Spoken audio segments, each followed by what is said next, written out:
Greetings, Minecrafters, and welcome to another exciting Minecraft discussion. My name is Kimberly Quinn, and I'm still in the woods because you know how I explain when I get on a roll and I just get inspired. I'll just do a few and just enjoy every minute of it, and then I can schedule them for later. So yeah, this is just awesome. Here comes little Jay. There he is. We're way back there, and so I'm also become like a workout animal because I've also been on the exercise bike, which is loads of fun.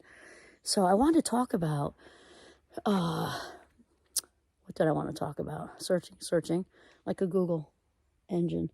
It also is the bear time, but we're kind of a little bit later in the morning here, so I'm like, well, we'll see what happens, I guess.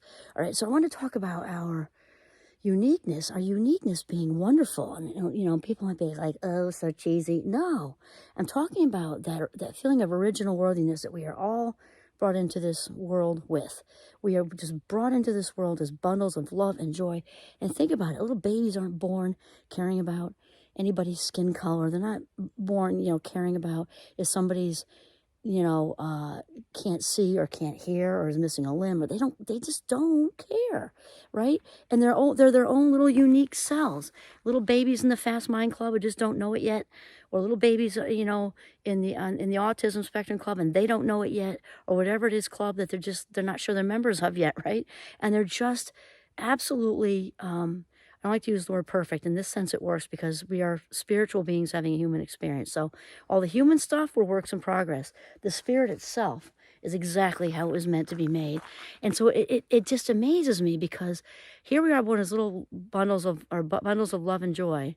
And something happens where that starts to get slowly, sometimes the spark just is dimmed and like, what's up with that? And then we spend the rest of our lives trying to kind of get back what these little toddlers have automatically. They just jump into a sandbox with somebody, play with somebody, usually share, and if not, another little toddler will let them know that they should be sharing rather quickly, and they just work stuff out. They're harmonious, all of it. And so as far as differences go, kids don't care. So somewhere along the line, something happens where we care.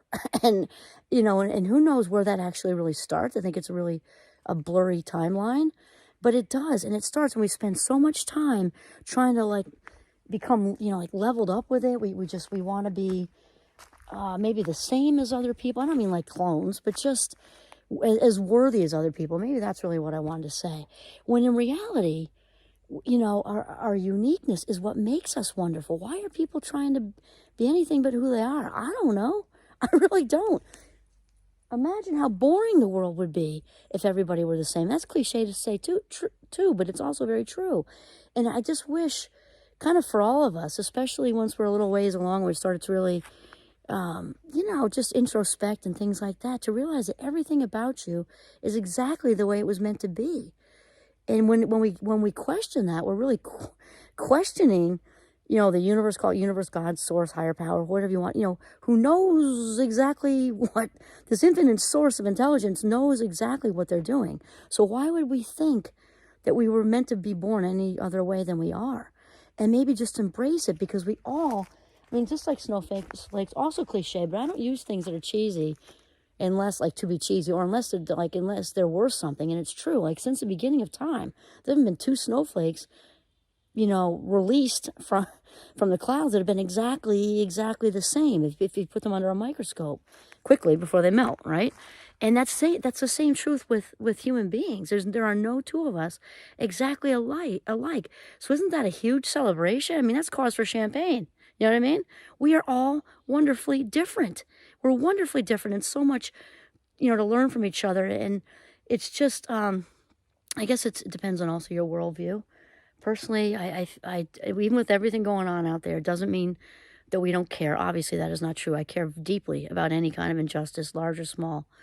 I also, and even that said, I do view the world as this gigantic playground where there are just so many new people to meet, and with so many different aspects about them, and so much colorfulness. And to me, it's just this infinite potential to just meet cool people. And I guess one of my wishes for the world, well, that's wild. Look at that smoke right there. Where's that coming from? Unless it's G's breath, but I don't think so. My wish for the world really is honestly that we can just all come into our own and just love and accept ourselves exactly as we are. And when we do that on the inside, it's like dominoes, right? It just kind of radiates to everybody else. It just kind of, because when we can love and accept ourselves, we're not as I guess I'll phrase it in a better way. When we can love and accept ourselves, we are much more apt to love and accept other people. It's one of the big things with mindfulness that I love so much. Remember, mindfulness isn't a meditation, really. You can call it that, I guess, but it really isn't. I was just mindful right before. I'm mindful now because I'm in it. I'm in the present moment with all of you. But I did a whole gratitude walk thing, and right before this video, and one of the biggies with mindfulness is non-judgment, and which even if you practice it one day, like just being in the moment, washing the dishes, being in the shower, you don't have to sit down and put your palms up if you don't want to. But just, wow, that just takes us so far. And then when we're in that place of non-judgment, and then if we take it a step further, and we're just so grateful for having, being exactly who we are, in a grateful heart, there is no room in a grateful heart to have any desire to judge, criticize, or harm another human being. There just isn't. It can't exist. And that's just true from a neurological perspective, because as much as people think we can do more than one thing at a time, that's wrong. It's a neurological fact that multitasking is a myth.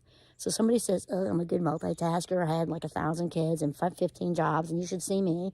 Well, you're making that all up, or that's because it's just not true.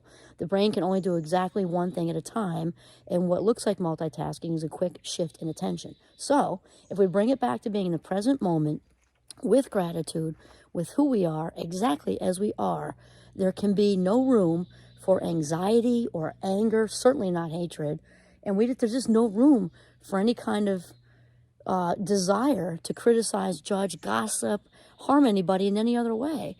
And so I didn't actually plan to go here with this video. I really didn't. It just kind of rolled out of me, and I'm definitely not. Oh, look at that! It is his breath, I think. I'm not a preacher person. I don't even like people like that. This is just authentic. I'm in the deep woods, and my plan was just to talk about, embracing our differences. Really, that was really just it. And another psychology fun fact is, as far as what might be called eccentricity, or colorfulness. And I've heard that a few times about myself, and it's interesting, these labels. Like, at one point, I was a year old. It's hard to picture, I know, and the dinosaurs were walking the earth, and ferns were, covered the earth and all that stuff. But I mean, I'm the same me who just grew up through a lot of stuff. Same person. If you want to call me colorful and eccentric, I accept.